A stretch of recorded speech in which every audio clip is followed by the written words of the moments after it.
the northern kingdom is no more, which means that we will spend the rest of our time in this book in the southern kingdom of Judah, watching how they respond to the terrifying threat that is the rise of the Assyrian Empire. Now, the man on the throne in Judah is Hezekiah, son of Ahaz. You might remember that Ahaz was not a good king. He threw one of his sons in the fire as part of his worship of the false gods of foreign nations. Well, Hezekiah has now taken the throne, and wonderfully, he won't follow in the footsteps of his feeble father. Instead, he will honor God. Listen to what he did.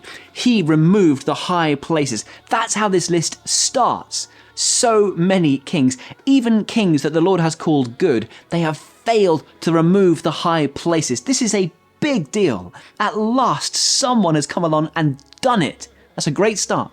Then he smashed the sacred stones and cut down the Asherah poles. Then he even broke into pieces the bronze snake Moses had made, for up to that time the Israelites had been burning incense to it. It was called Nehushtan. Hezekiah is solving problems we didn't even know the Israelites had. Clearly, Hezekiah trusted in the Lord, the God of Israel. There was no one like him among all the kings of Judah, either before him or after him. He held fast to the Lord and did not stop following him. He rebelled against the king of Assyria and did not serve him. That is an unbelievably courageous thing to do. I don't say this sort of thing often, but it moves me reading about this man's courage. Imagine the pressure of the Assyrians bearing down upon you, and you refuse to bow down no matter what. So now we see, from Judah's perspective, the events of the previous chapter. The Assyrians have marched against Israel, they have defeated them in battle, they have deported many people, and there is now no barrier of defense between the Assyrians and the people of Judah. And the next thing we know, the king of Assyria sends his supreme commander to deliver a message.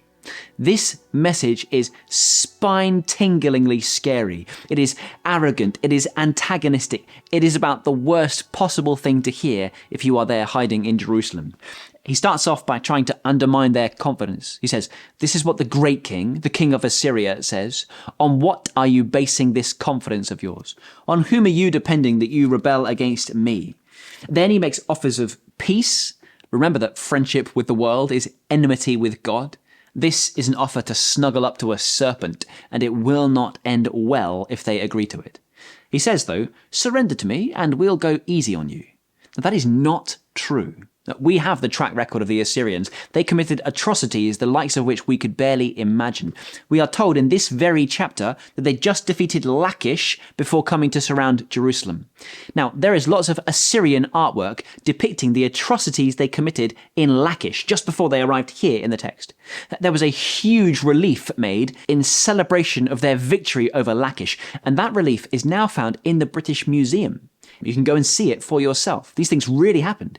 It shows the people of Lachish being flayed alive, that is, having their skin peeled from their body.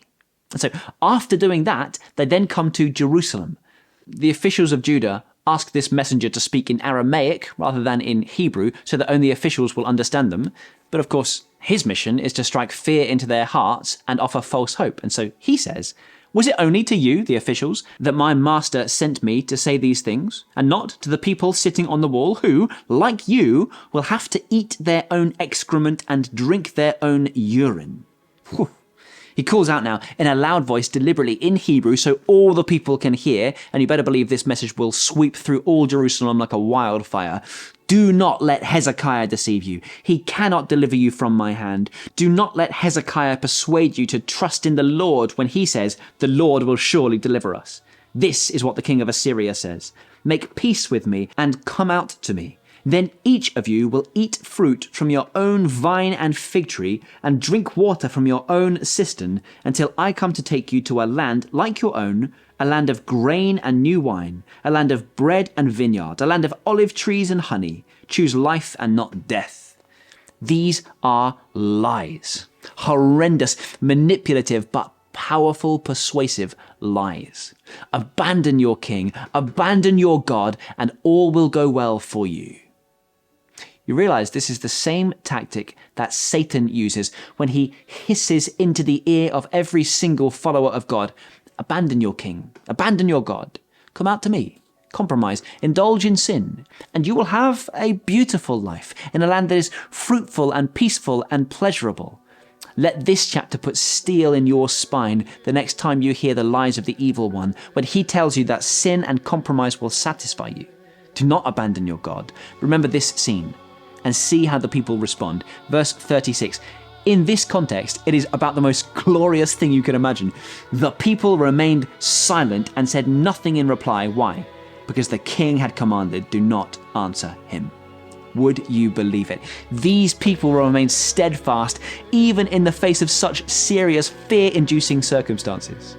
May God help us to do the same, to plant ourselves upon the truth, to say we will not move from here. We will submit to our good king and join him in his rebellion against you as he faces off against the forces of darkness.